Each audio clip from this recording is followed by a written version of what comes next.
Assalamualaikum warahmatullahi wabarakatuh. Waalaikumsalam warahmatullahi wabarakatuh. Perkenalkan, saya Arifin, guru matematika di SMP Negeri 1 Karangploso. Kebetulan saya membantu kepala sekolah di urusan kurikulum, jadi di Waka Kurikulum. Berkesempatan untuk diberi kesempatan oleh LP3 untuk berbagi dalam hal ini apa yang telah kami lakukan.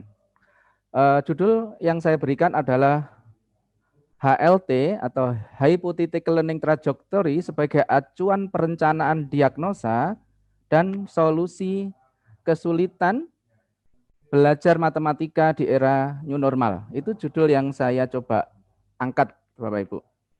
Latar belakangnya, kenapa saya memberikan ada di situ HLT? HLT saya dapatkan waktu saya kebetulan ikut di Siameo Kitab tahun 2016 mewakili alhamdulillah dari seluruh anggota Siameo, saya termasuk partisipan di situ, sehingga saya belajar di situ, kemudian saya kembangkan tentang HLT itu.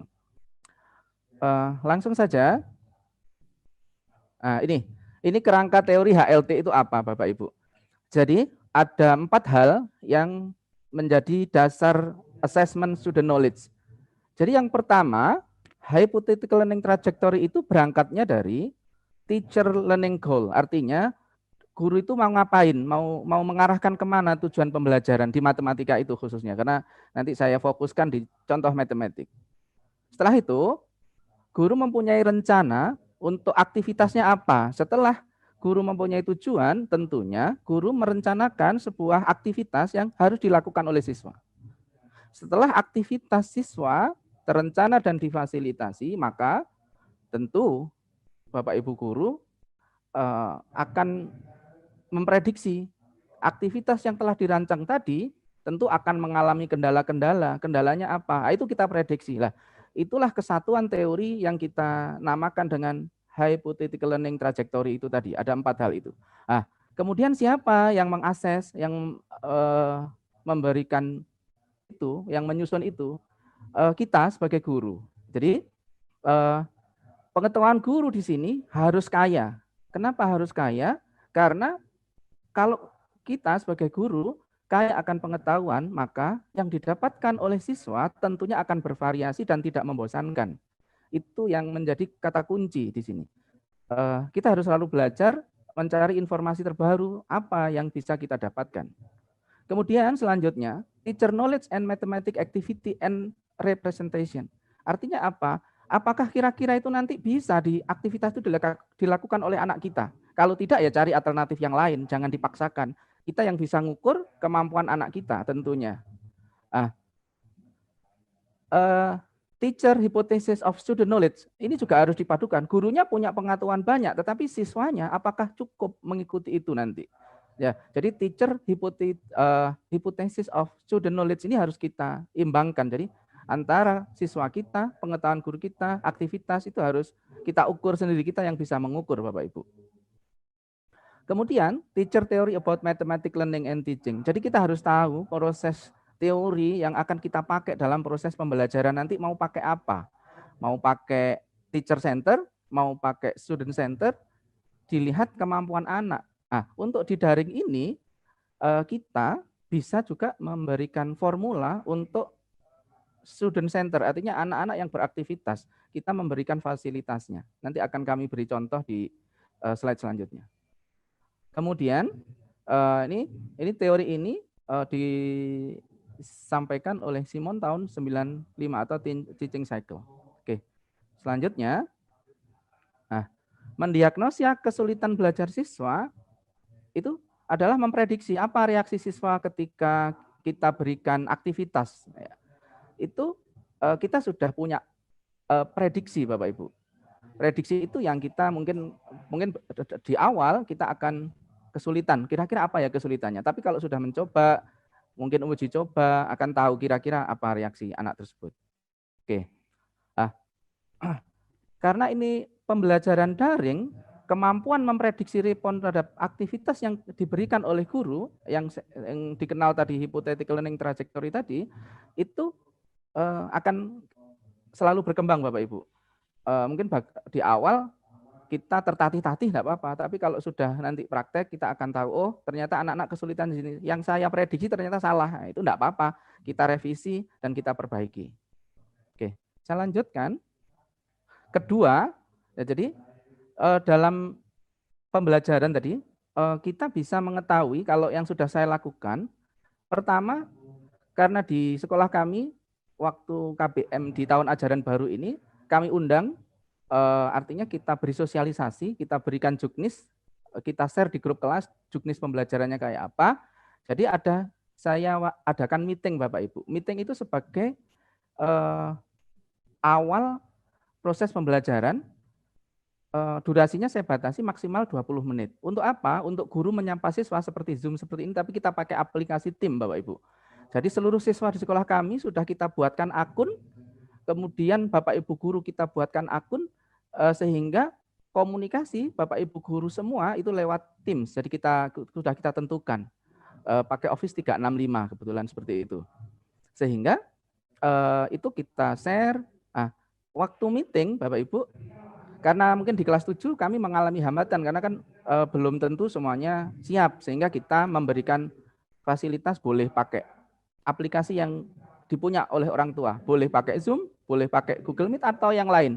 Yang penting dikomunikasikan ke wali kelas dan guru mata pelajaran. Untuk apa? Untuk meeting tadi. Meeting tadi adalah melatih kedisiplinan sikap anak-anak dan harus pakai seragam Bapak Ibu. Kita tentukan jamnya meeting itu kita tentukan, kita jadwal. Sehari kita batasi hanya 2 mata pelajaran Bapak Ibu. Jadi di sekolah kami sehari cukup 2 mata pelajaran, saya rancang satu mapel itu maksimal 120 menit, yang 20 menit untuk meeting seperti ini. Dan itu tidak harus 20 menit, bisa kurang enggak apa-apa. Yang penting guru bisa menyapa, memotivasi siswa secara langsung sebagai pengganti dari pertemuan langsung. Untuk apa? Anak-anak merasa, oh ada gurunya. Dan videonya harus live Bapak Ibu, tidak boleh kalau videonya di mute, katakanlah di off kan, anak-anak dianggap itu tidak hadir karena apa? Mungkin orang tuanya yang mengabsenkan. Itu yang kita lakukan. Oke, saya lanjutkan. Kedua, misalkan di meeting tadi kita lanjutkan di Telegram Bapak Ibu.